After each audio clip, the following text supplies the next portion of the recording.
What's up, everybody? As promised, today we're looking at a brief beginner's tutorial for Northgard. Unfortunately, the game does not have a tutorial, so I'm going to bring you some of the gameplay basics, and hopefully it'll help get you started. Northgard is a game that takes place in real time, meaning that every second is critical. Learning when to perform actions and when to take advantage of an enemy takes time, but after a couple of games, you'll get the hang of it. To start, left-click on a unit to select them. Right-clicking will make them move to the location you've selected. Clicking on a building will make them turn into a specialized worker and perform a new action. By default, your villagers will gather food. When I start a game, I always build a woodcutter's lodge first, and then a scout camp. The woodcutter's lodge will give your clan wood, and the scout camp will allow you to discover new territories. Click on the build button in the lower right-hand corner to do this. The woodcutter's lodge takes a couple extra seconds to complete, which is why I perform it in this order. Remember, once they've been constructed, you will have to assign a villager to them. After selecting your scout, you can right-click on an undiscovered territory to have them make it visible to you. They will naturally do this on their own, but giving them orders makes them run faster to the location you've selected and gives you more control over what you'll see on your map. As you explore, you should familiarize yourself with the land around you. Your game plan may have to change based on the resources available to you and what obstacles lie in your way. In the territory to my west, I have a rune stone, stones I can collect, and a shipwreck I can explore with the scout. The rune stone will give me lore, the stones will give me, well, stone, and the shipwreck will give me some sort of bonus. There are no enemies here, so this could be a good option for me to colonize next. Keep in mind that colonizing a new territory will cost you food. Also, notice the rocky cliff along the left side of this tile.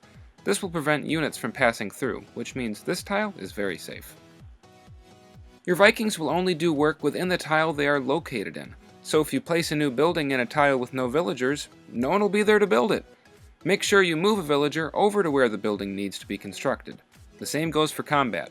Your units will only defend the tile which they are in. In this tile, I have a wolf, which I will need to kill before colonizing it, and fertile land, which I can farm on. This will be another very important tile for me to grab. Note that the farms produce extra food in the summer, but not the winter. At the top of the screen, you will see all sorts of information about your clan. You will see your happiness, your production value for your clan's food, wood, and money, how much stone and iron you have, how many people your clan can hold, and how many military units you can support. You will see that you start with 4 out of 5 Vikings, and you will need to build more houses in order to provide homes to additional villagers. Now I'm building a training camp. This is crucial if I intend on defending my territory and expanding into regions which are occupied by enemies.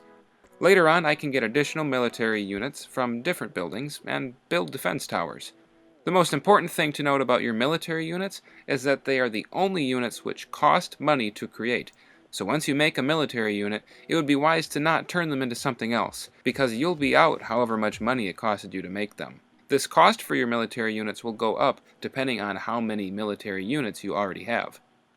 In the lower right-hand corner, above the build button, you can see information about all the Vikings in your clan, and to the left of that you can see information about the tile which you have selected. This will tell you what units and enemies are there, as well as what it produces. Right-clicking a military unit into an enemy territory will cause them to move there and for a battle to take place. Next, I'm going to build the healer's hut. The healer will automatically heal wounded units while they are in any tile on your territory. After this has been built, I consider the early game to be complete. The next structures you build will depend on what is around you and how you want to win. As you gather lore from runestones, you will be able to use it to purchase clan upgrades in the technology tree.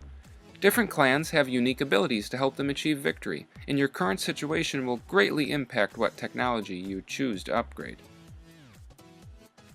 A little bit later, you'll need to place mines for stone and iron, which are used to upgrade your buildings and tools. You'll have to upgrade your town hall before you can upgrade any other buildings. Your clan will also need trading posts or markets to increase your flow of cash, and some way to continue increasing your happiness, such as a brewery. As you continue to expand your clan, you'll have to make sure you have the proper military units to defend your land. You can achieve victory in a multitude of ways. The easiest to explain is domination, which means wiping the other players off the map. A player is eliminated when their town hall is destroyed. Other victories include trade, which is achieved from making money, fame, which is gained in many ways, such as conquering land or winning battles, wisdom, which is won by upgrading your clan 15 times in the technology tree, and from a map special victory, which can change every game. Click on your name in the upper left-hand corner to see your progress towards these victories. Each clan has special abilities which will help you achieve one of these victories. I will let you discover on your own what these abilities are and decide for yourself what playstyle works best for each one and you. As time goes on, the map, which originally seemed like a wide open world, becomes small and crowded, and wars will break out over who gets what land. The later game can consist heavily in not only the management of your villagers, but also in strategizing your attacks and defensive moves. Thanks for checking out my video, guys, and stay tuned for information on our giveaway, where you could win a free copy of Northgard. This has been Picking Up Steam.